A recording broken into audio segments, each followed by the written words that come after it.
listening to Chris Talks Cars on Cartoon Channel. Hey, what's up, everybody, and welcome to another episode of Chris Talks Cars. My name is Chris Goodin, and once again, I am joined by a man who wants to EV swap your LS, Mr. Brandon Cole. Hey, man, I might actually do that one. Yeah, I did see one where they had two gigantic electric motors mounted to what looked like a transfer case, and then that fed into just like a power glide. And I was like, yeah, you could do some damage with that. You could break some hearts and axles. There's actually some like legit like package swaps where it's like the motor and like transmission type looking thing. It's kind of shaped like an engine and transmission mounted together. So it kind of slides into the body, just like your engine and transmission would for a swap like that. I'm sure it's pretty complex, but like just the mounting in there looks fairly straightforward. Yeah. Well, I'm sure it's like anything else. Once you learn the components, like your motor controllers and stuff like that, it'll get simpler. I'm sure it won't be just wizardry forever.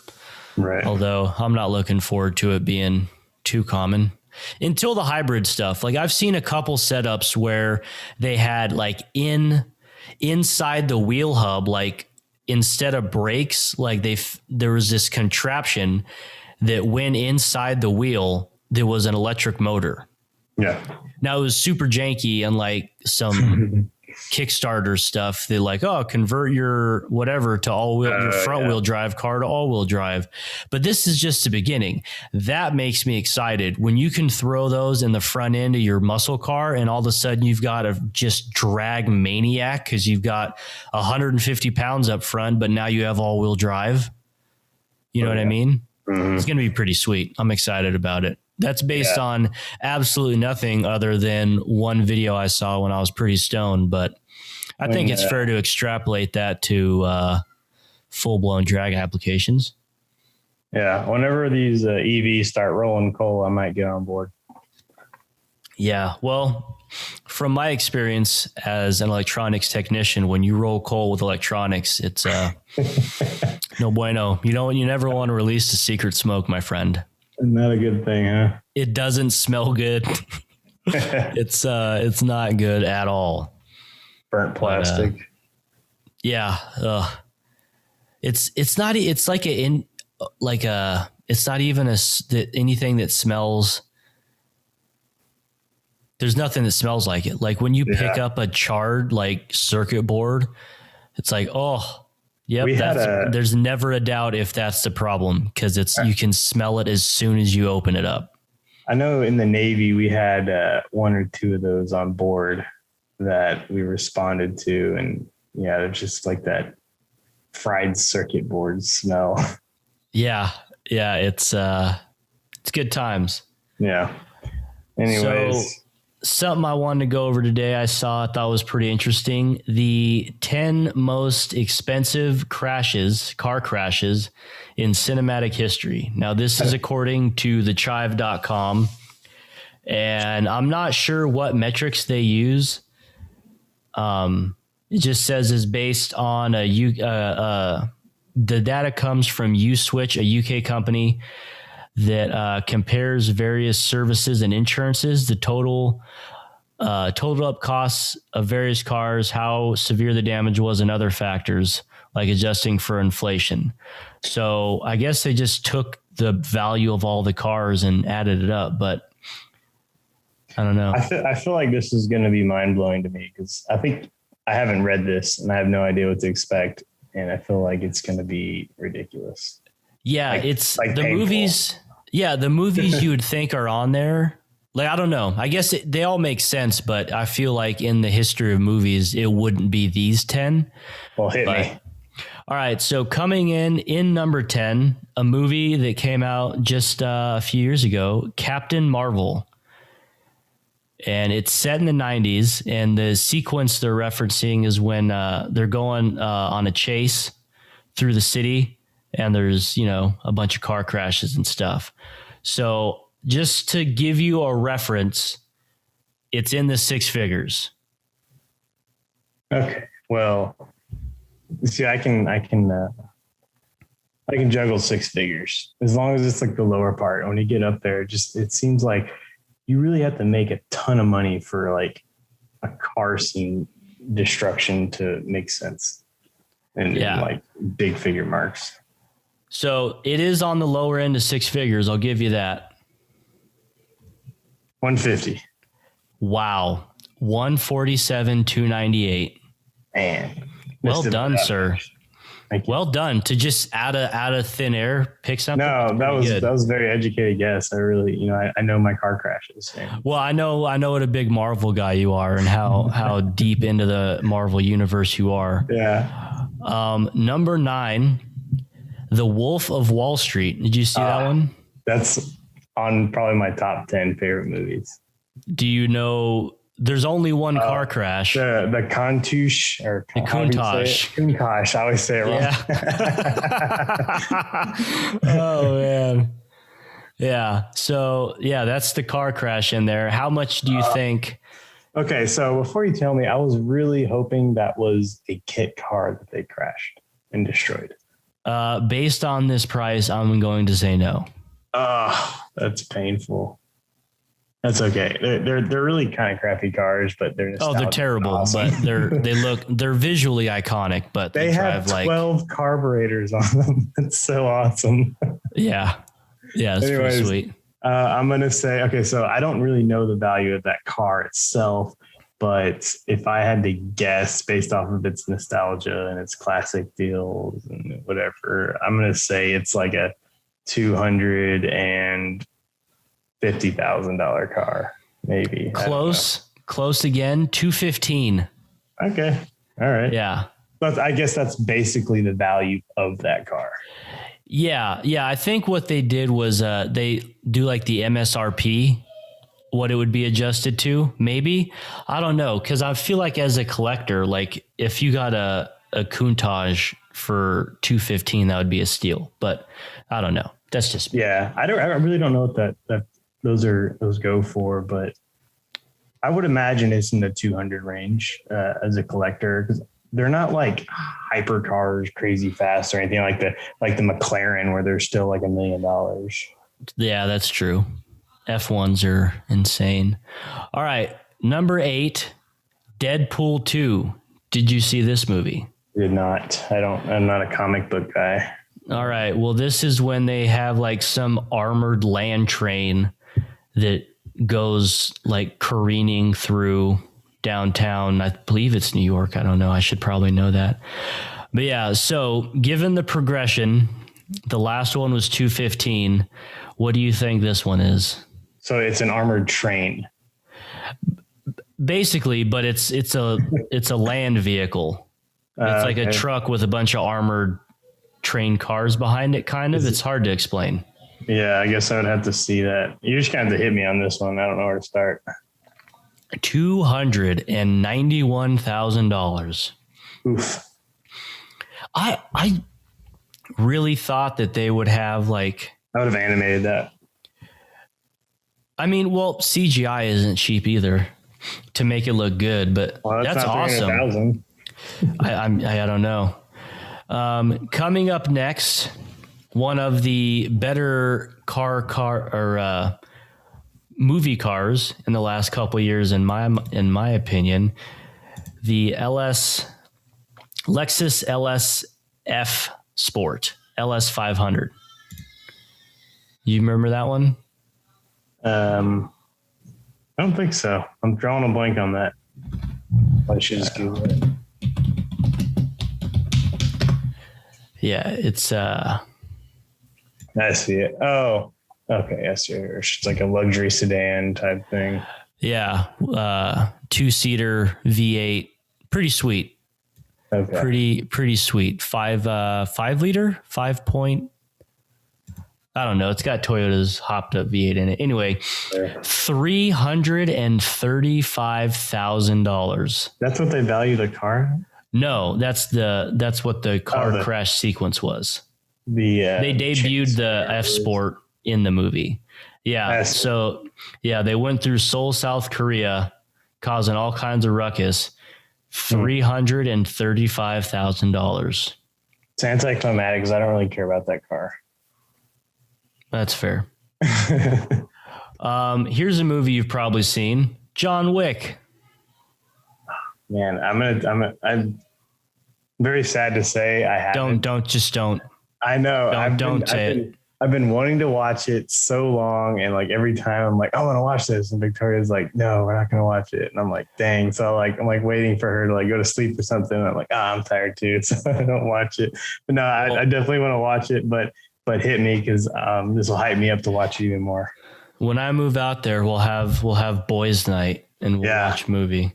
You have a bigger $352,000 just in car crashes. I would like to know how much money they spend on ammunition in that movie. So they shoot a lot of people. Yeah, right. So how much, or what cars are in there? Does it say what kind of cars? I'm sure you know if you watched it. Well, it's the first one. I haven't seen it in a while. Okay. It says 10 that motorcycle gang cheap bikes. I don't know. And then it also gets weird. It's is it that Mustang and then there's a Chevelle? Yeah.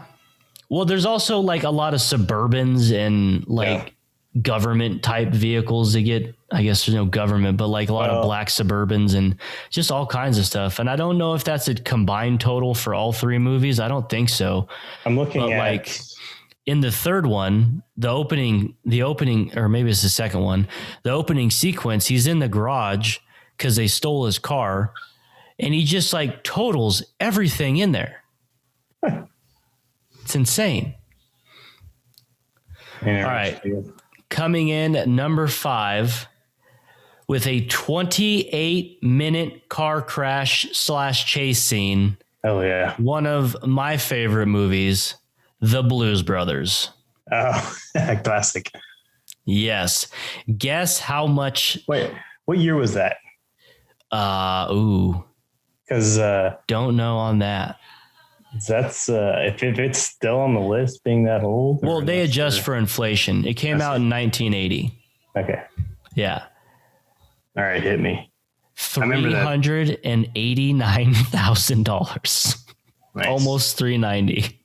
I wonder how much money that movie actually made. I don't know. That's crazy though. Yeah, that's I don't know what that comes out to back in the 80s. It might be less overwhelming.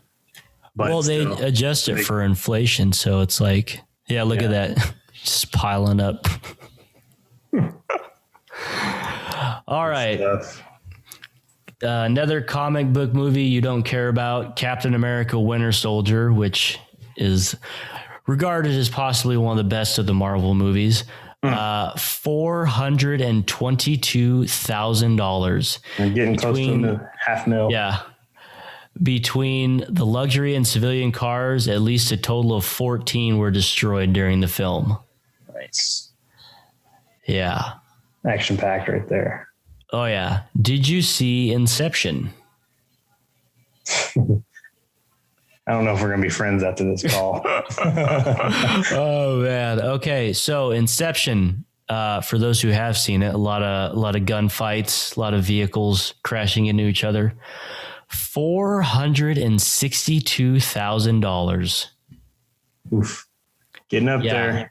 And that is an impressive, to me, budget for that film, for the car aspect of it, because there's so much other stuff going on in that movie, and to spend $500,000 almost just on destroying 26 vehicles. That's it's a great movie. As much as this is getting hyped up now, it's like I'm almost a little disappointed that we haven't hit 1 million yet. Well, yeah, luckily we don't, spoiler alert, but we are rapidly approaching 500,000. So the next two, again, you probably haven't seen, Captain America Civil War.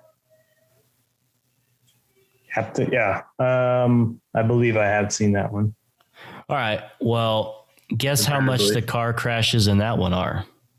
All right. So we're already basically at $500,000. So I'm going to say 510,000. Not quite. 468. Oh, we're still creeping up on $500,000. Yeah. So I can't remember the specifics. I mean, all these superhero movies, they're all running through the city and chucking vehicles at each other. And like, so it makes sense they're going through that much. But coming in at number one at a pretty good chunk of change at Avengers Infinity War.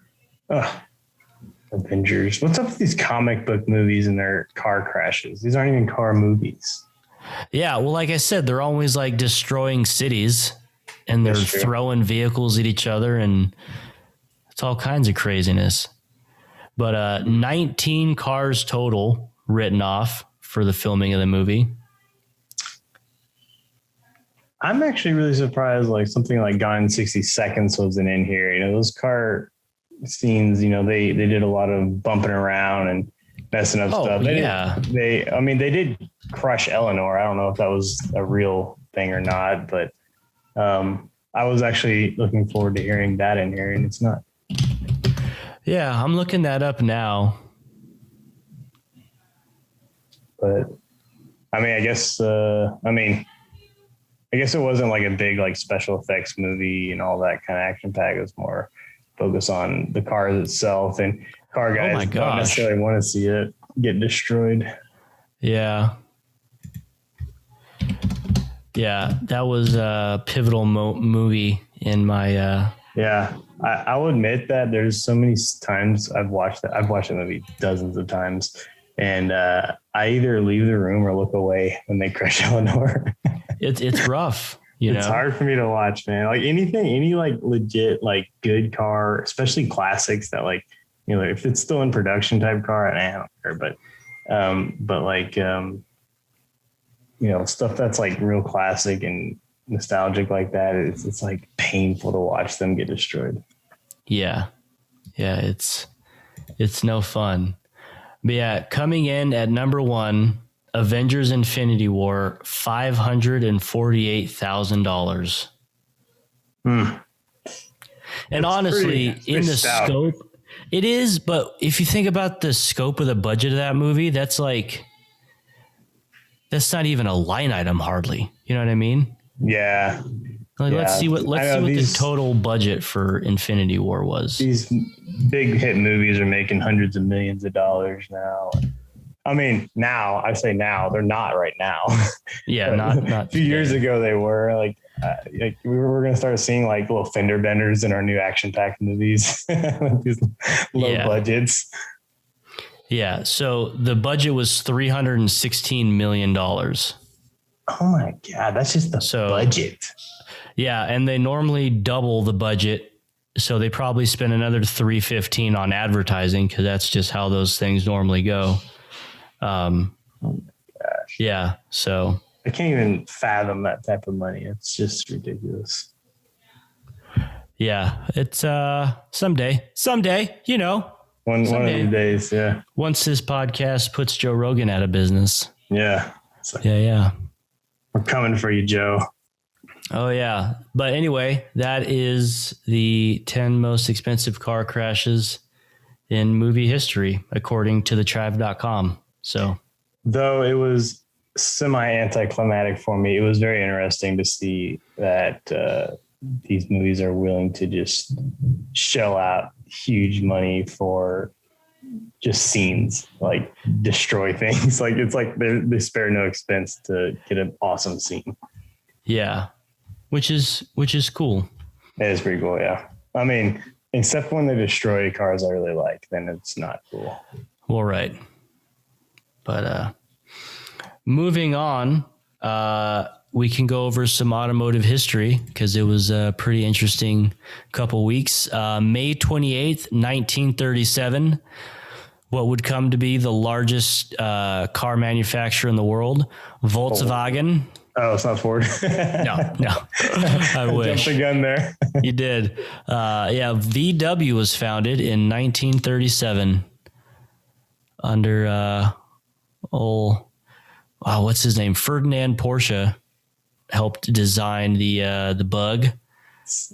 And, so I wonder how much legitimacy there is behind the rumor that I've heard that Volkswagen wants to change their name to Volkswagen because they're wanting to go all electric, just like everybody else is eventually going to do. I can not speak to that as I have no knowledge, but I hope not. Yeah, that's pretty corny. It is. It is a bit corny. Yeah. I first time I heard that, I was like, this just can't be real. But I don't know. I read an article about it, so I guess we'll see what happens. Yeah. May 30th, 1911, the first Indianapolis 500 was run with more than 80,000 fans and a total of $25,000 up for prize and prizes up for grabs. The 6 hour, 42 minutes and 8 seconds was the first one. Interesting. Yeah. 1911. 1911. Yep. In 1927, the 15 millionth Model T was produced, which is absolutely insane. I didn't think mind-blowing.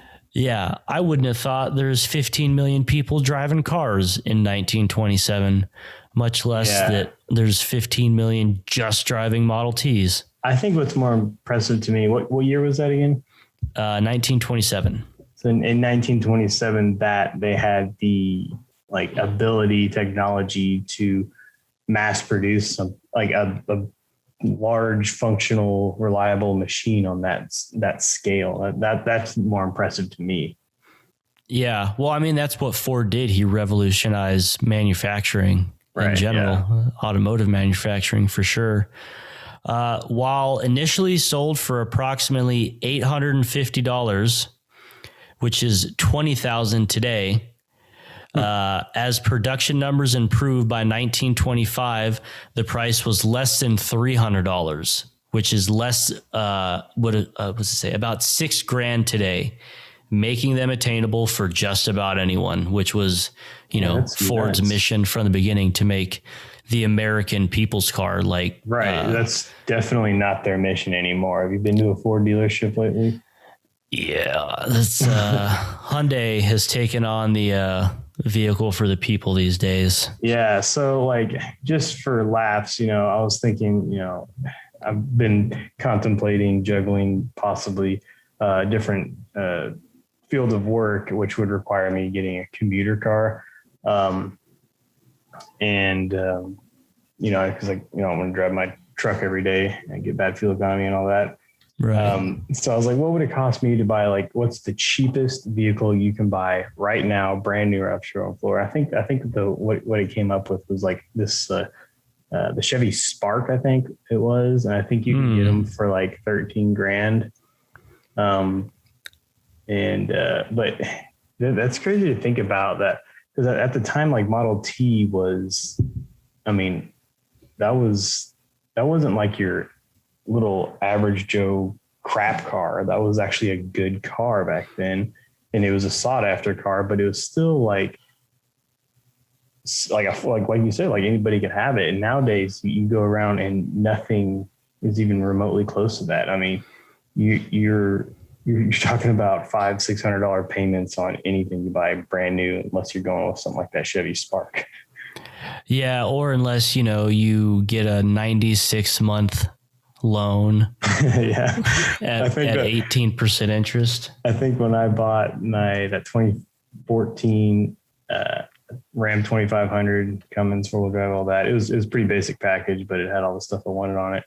And the sticker, the textile lights and everything came over just a little over $51,000, and I left there with a 72 months at $799 a month.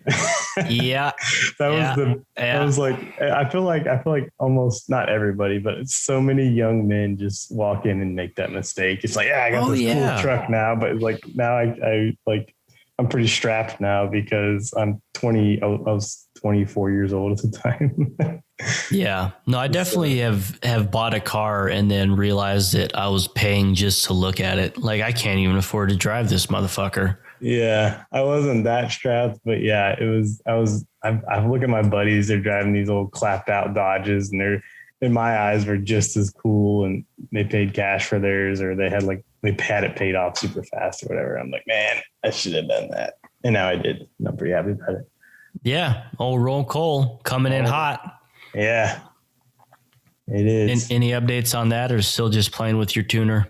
Well, I mean, I haven't updated that on here yet. I don't think. Oh yeah, give the folks an update. Yeah, so I found a really good deal on a new tuner. It's actually it's new, but it's old technology. It came out years ago, so it's kind of old school. There's a lot of new cooler stuff out now, but I got a good deal on it, so I went ahead and bought it. It's the Smarty Senior, or the SO6 as they call it.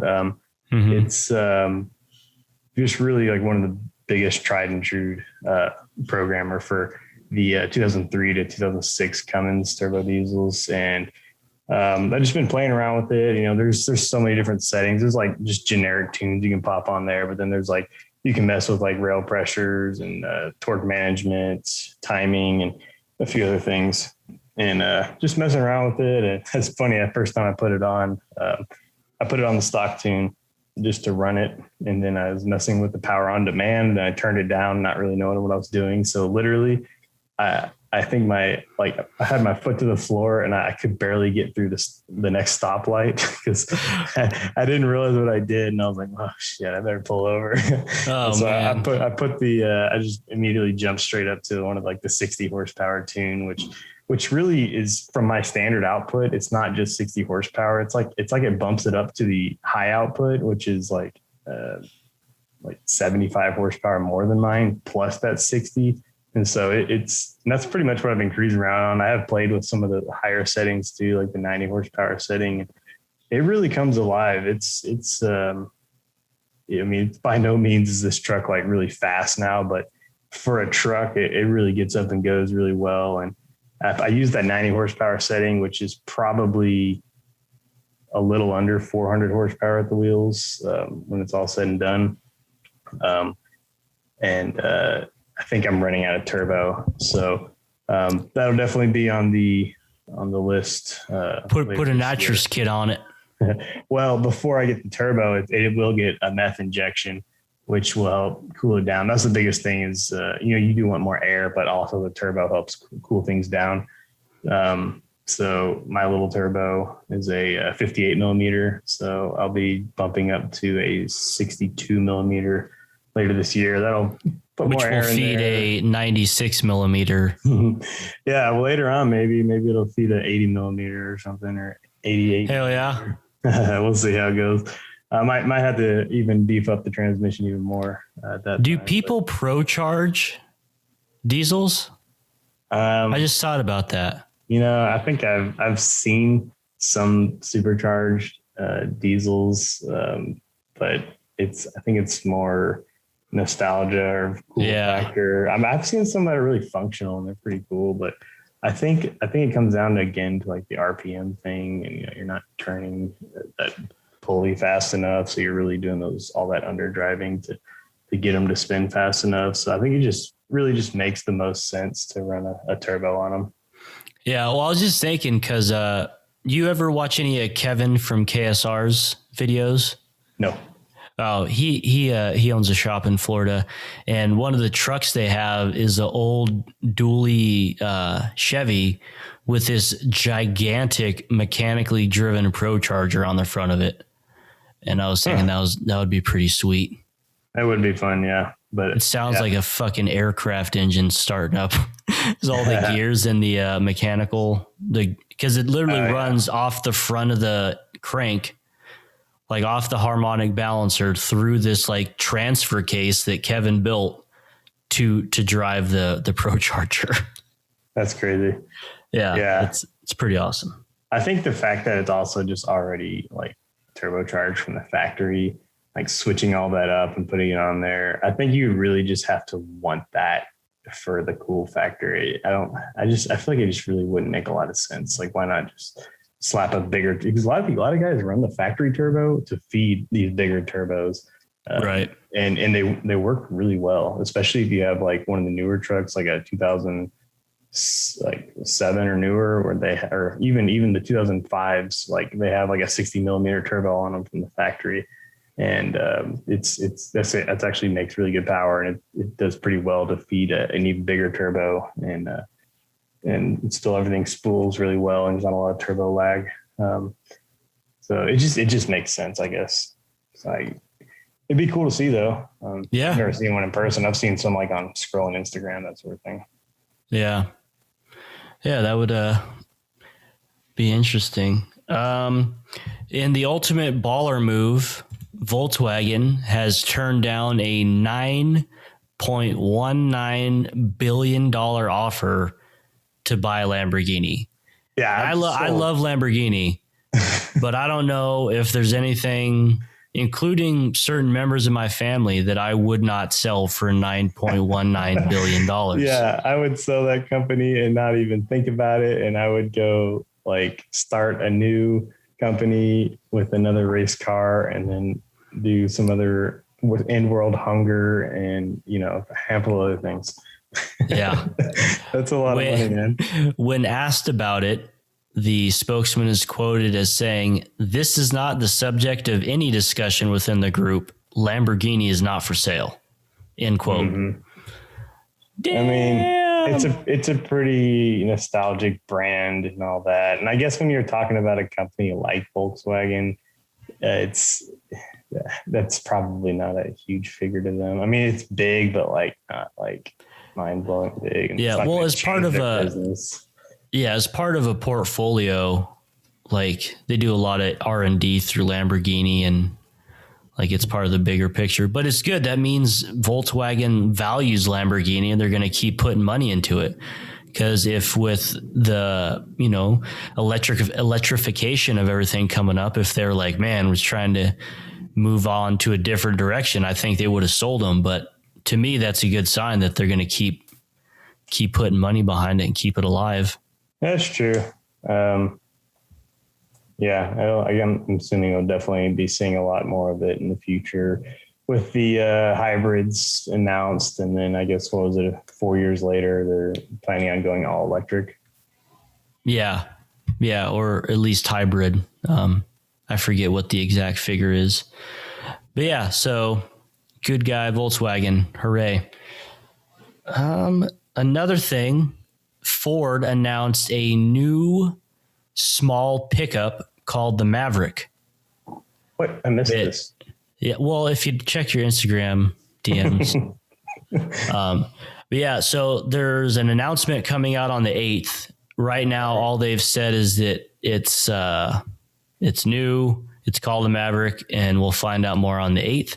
So stick around for that. Okay, but we already have a small truck from Ford. Yes, it is called the Ranger. So I guess need to make a Raptor version. This is I'm surprised they're not gonna like just ruin something else and call it like like just how dare you, sir? Use one of like Ford Ranger's old like brands like they did for the Lightning. Like it's the new Ford. This is the new Ford Galaxy pickup, all electric. Yeah. Wait, what? The Galaxy was none of those things. Right. Yeah. No. Ruin something else for us, Ford. No, Ford did have a Maverick, didn't they? It was a sports car. What am I talking about? Sounds semi-accurate. Yeah, it's a sports car from the 70s. Mm-hmm. Unbelievable. Yep. Well, so anyways, we spoke too soon. I want to see what this new Ford is. It is a mid-sized truck. It should arrive by the end of this year and should be just over $20,000. It's going to be cheap. What? Yep. It's like the starting price where you get a seat, and then like by the time you option it out, it's pretty hefty. It's a compact truck that'll be smaller and cheaper than the Ranger. So it's a true mini truck. You know, the new Rangers, I've seen them up close. They're not that small. They're pretty big. Yeah. Yeah. I don't hate them. I saw them when I was in Australia a few years ago before they came here. Oh, they have better ones. They have the Raptor. Yeah, that's awesome. Yeah. And I was a big fan of them when they were over there. So is it actually called a Raptor over there? Yeah. Yeah. Okay. Yeah. Interesting. Raptomite. Yeah. So I'm looking at the Maverick here and I don't hate it. Do you see pictures? Yeah. It's got dual exhaust. I didn't. Oh, the spy photos. I mean, these are probably not what it's going to look like, but you know what it looks like? You know exactly what it looks like. A Ford Bronco Sport if you took the back half off. So these lights here look like they came straight off the Explorer, the tail lights. Well, and then the front lights look exactly like the Bronco Sport. Yeah, they do. Which I see around town pretty frequently now, but I still haven't seen the big dog. I haven't seen it either. I see the sports I saw one today on my way home. They're pretty common. I like them. I think they're cool. I mean, they're really nothing spectacular, but I like them still because, we had whatever its competition was, I guess, the Ford Cherokee for a while, and we really liked it. Ford Cherokee, huh? Sorry, the Jeep Cherokee. I got one of them. Go home, Brandon. You're drunk. Yeah. So we drove that around for a while, and we really loved it, and until we got the Ford Explorer now. But I think if I would have gone back and if the Bronco was out at the time, I probably would have went and got that instead. I really like them. Yeah. One last bit of Ford news. I don't know if they announced it or I just saw it, but the F-150 Lightning Pro, which from what I can tell is just the fleet version of the Lightning. It's got outlets in the frunk, which they're very proud of, and it's 400-pound payload. It's got a bunch of fleet tracking stuff, which makes sense if you're a big company, you want to keep track of all your vehicles. The intelligent range stuff that Ford has is interesting because it tries to calculate where you're going, the data that it's collected if you've been there before or if other Ford vehicles have been there before, and road conditions and a bunch of other stuff to give you a more accurate range measurement. So now, hold on. Well, that in theory sounds awesome. However, does. It sounds like a disaster. Yes. If not executed perfectly. Yeah, they are trying to calculate for 1,000 different variables, which, I mean, I guess they're good at, but if it keeps adjusting all the time, that's going to give me more anxiety than if it gets low. You know what I mean?